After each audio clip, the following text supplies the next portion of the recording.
When thinking about TF2's legacy on the wider internet, it's unlikely that the satisfying gameplay or impeccable art direction would really be the first thing people think of. TF2's real lasting impact was, strangely, within the 3D animation space on YouTube.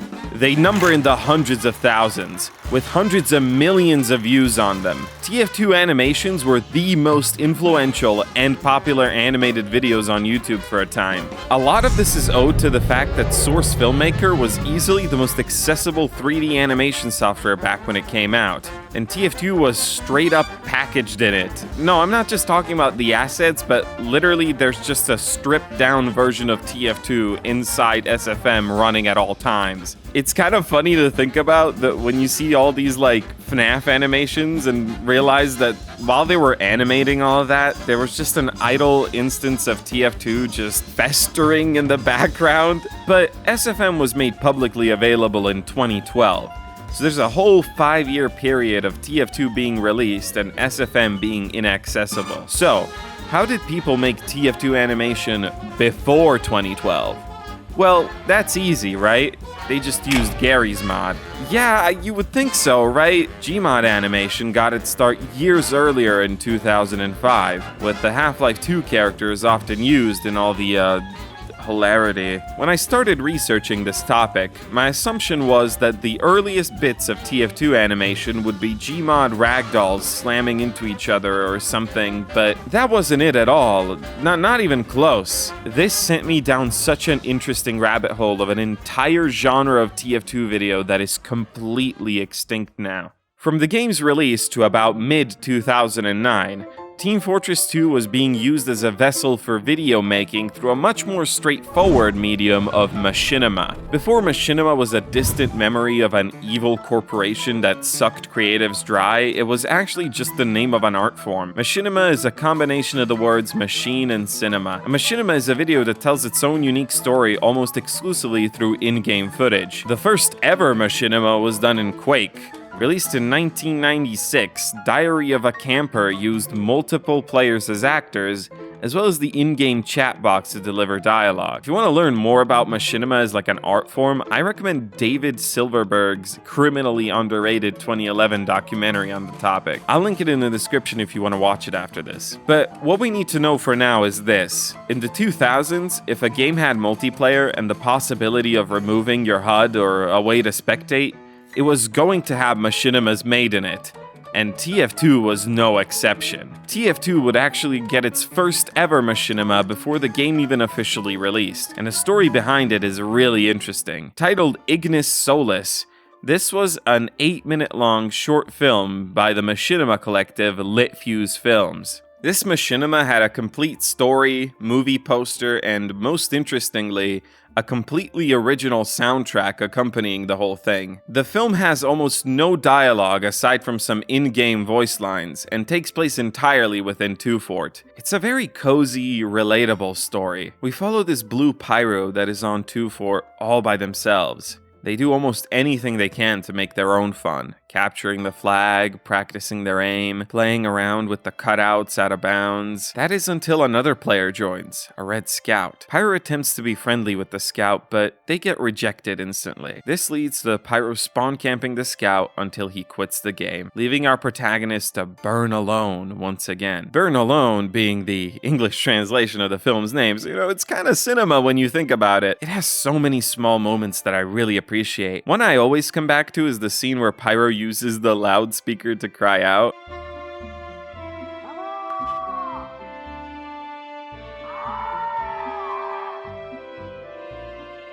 It's just really cute. They used 2-player actors to seamlessly record a sort of time skip in getting the flag. They interacted with props and areas of the map that your average player just wouldn't think of. Another cool technique being employed here is the camera shake added in post on some shots, giving them a handheld camera feel. According to Alex from Lambda Generation, the film would go on to win Best Original Soundtrack in 2008's Machinima Film Festival. I think Ignis Solis is honestly a beautiful video. It speaks to that universally relatable feeling of being on a multiplayer map by yourself, the struggle of trying to befriend someone on a near-empty server. It's a mesmerizing watch from start to finish. And all that whilst being the first ever TF2 Machinima. It was certainly a tough act to follow, but people did try. A month later, on November 9th, 2007, Scott Walker would release a video simply titled TF2 Machinima, also taking place on 2Fort. This one's set in a silent film style, with black and white film rolls, speaking cards, the whole shebang. It's about a scout falling in love with the cow cutout, getting rejected, kill binding, then realizing he respawns, which leads him into a complete spiral breakdown, and it's genuinely a funny watch. I think the comedic timing in this video is honestly on point. It's important to mention that pure machinimas are a little limited in terms of storytelling potential. Machinima creators really have to squeeze every bit out of the environment they can to guide the plot forward. Using out-of-bounds areas is one thing for sure, but in the same way, this video actually uses the signs that are part of the map. It's pretty creative. Like, when's the last time you've actually read any of these signs? Like, ever. One of 2007's final hurrahs when it came to TF2 Machinima is Team Fortress 9000 by Katana. This short meme actually put the corresponding voice lines in the game and let TF2's automatic lip sync do the rest. And it actually looks really good. It's over 9,000! What, 9,000? There's no way that can be right! In Halo Machinima, the characters' helmets were a big blessing since they obscured the face. Creators didn't have to worry about trying to make it look like the character was speaking. Slightly wiggling your controller pretty much did the trick. But this blessing was ultimately a limitation, because on the other hand, TF2's automatic lip animations offer up a ton of potential. Not only can you make it look like the words really are coming out of said characters, you could also control the kind of emotion that would be seen in the facial expression during the line, depending on which voice line you replace. It was definitely a massive step forward. But as 2007 mutated and changed into this different, more grotesque number, the amount of machinimas made for TF2 would skyrocket. An instant standout is an angry robot Super Fortress Brothers, being the earliest example I could find of a machinima using a custom map for its set, which would pretty much become standard in years to come. Another thing is the use of external editing. This goes beyond simple camera shakes or filters. It actually has heavy Picapa da Fireflower and Defita da Koopas. And yes, of course, it ends with a your princess is in another castle joke. It would be weirder if it didn't.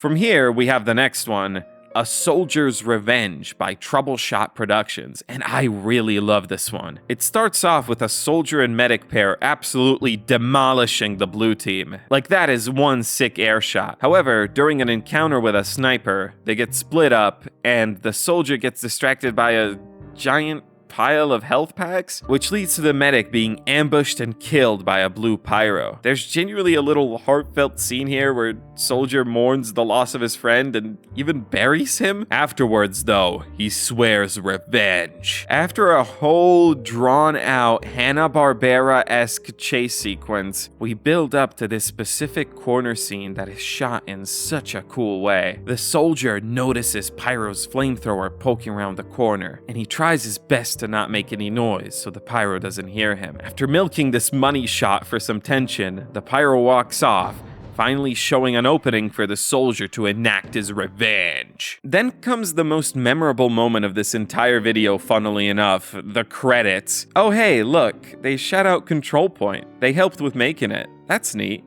What, you don't know who Control Point are? Good thing I made an hour-long video detailing that entire rabbit hole. You should check it out later. Anyway, about the end credits, they're just so eerie. They're set to "We'll meet again" with panning shots of the empty map. The giblet-ridden environment mixed with the song creates a bit of an uneasy feeling. If this came out today, people would be scanning it for clues, thinking it's some kind of ARG.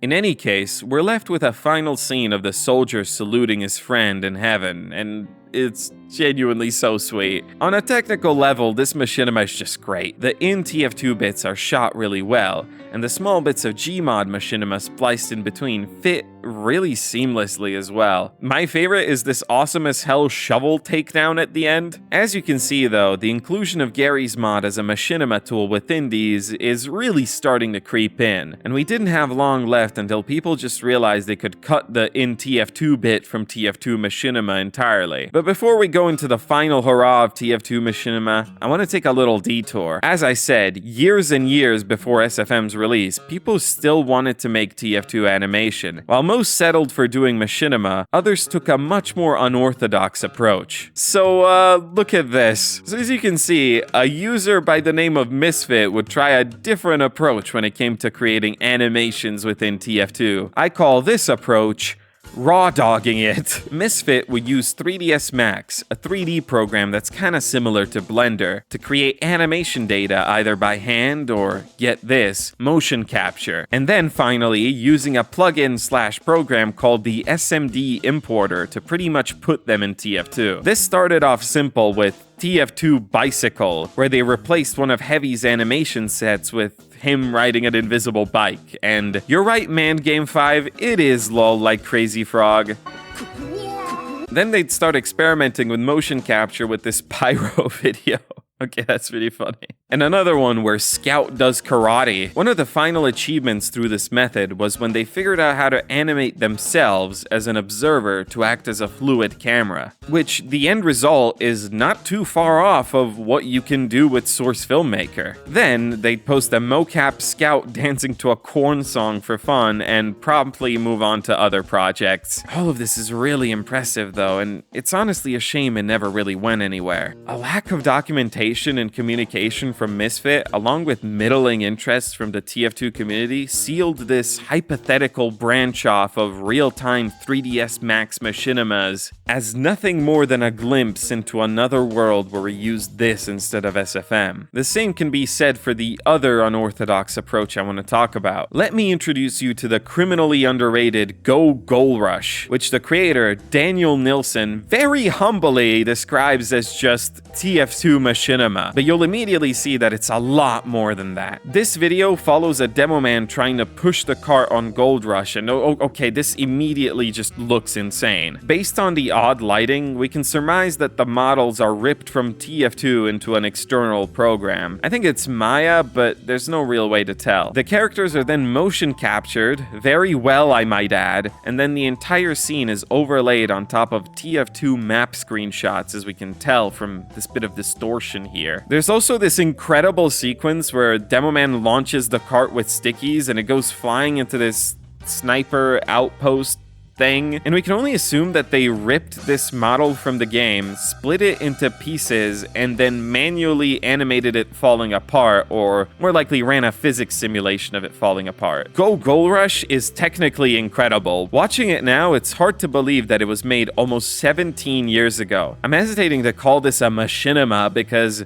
by all accounts, it doesn't fit the definition. I think this might just be the first 3D TF2 animation done outside the Source engine, and that's pretty nutty to think about. And honestly, it's not just a technically impressive video, it's also just fun to watch. It has that slapstick Hanna-Barbera energy that I've noticed only really permeated itself through very early TF2 culture for some reason. Hands down, everything on the table, this is not only my favorite TF2 machinima, but also one of my favorite videos, period. And I don't think it's appreciated enough. This is NG Nation, created by Nicholas von Hertzen and posted on YouTube December 24th, 2008. The plot of NG Nation evades understanding, to say the least. It's a loose sequence of events, all of which have something to do with the engineer in one way or another. The opening 2 minutes is an elaborate James Bond parody. It recreates a scene from one of the movies, using the aforementioned lip sync trick that we talked about earlier in the video to great effect.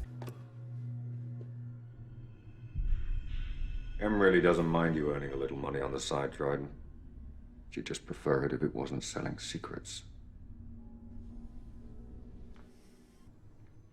Your file shows no kills, and it takes. 2. This sequence is so much fun. The cut to GMOD Ragdoll Scout being drowned in a toilet gets me every time. It's so violent. After the James Bond parody plays in full, the video goes completely off the rails. Livin' on a Prayer starts playing, and we're treated to a needlessly well-shot sequence of NG building stuff in a variety of locations, which is then this really funny sniper transition, which, by the way, only on my third rewatch, I realized the sniper is lip syncing to the background vocals. I can't show you due to copyright, but he's literally going, whoa, whoa, whoa, whoa. Sorry. Then we have a GTA 4 machinima with the engineer just there. After that, we have some more nonsensical GMOD stuff, and then this really cool shot of Sniper trying to headshot the engineer, missing. Then a spy tries to stab him. Then the pyro comes in with a guitar, clutches up, saves him, and then he just starts playing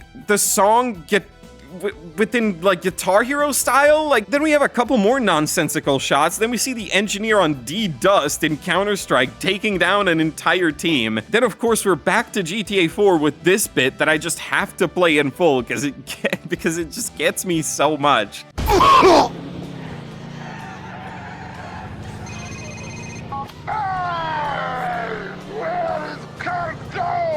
Then we're treated to this incredible zoom out shot and just mwah. And then it just ends, I guess? After that, there's an extended credit sequence set to Linkin Park, of course, with some really strange visuals, like what is happening? It caps off with a huge list of programs, showing off just how much stuff was needed to make this short possible. I can't praise it on the technical level enough, but also, it's just so much fun. Definitely a constant rewatch for me. You might be asking though, how come you're stopping here? What's the machinima scene like in 2009, 2010, 11? Truth be told, there really isn't one. Besides a couple outliers, in 2009, things started to completely shift towards TF2 video being done in GMOD specifically. It was as easy as having both games on Steam. GMOD machinimas can easily be made by just one person, whereas your traditional machinima, you'd have to be the camera, then convince a bunch of other people to be the actors, and then these things require a lot of patience and, more importantly, friends. So ultimately, in almost every way, GMOD machinima was the next logical step, and it replaced in TF2 machinima completely. Still, there's something so charming about these videos. TF2 fans just working with what they had, finding unique ways to use innocuous things in the game to tell a story of their own. I think it's just proof that TF2 has always sparked imagination within people. In past videos, I covered how, even very early in TF2's lifespan, people were inspired enough to learn mapping and game design to make things of their own.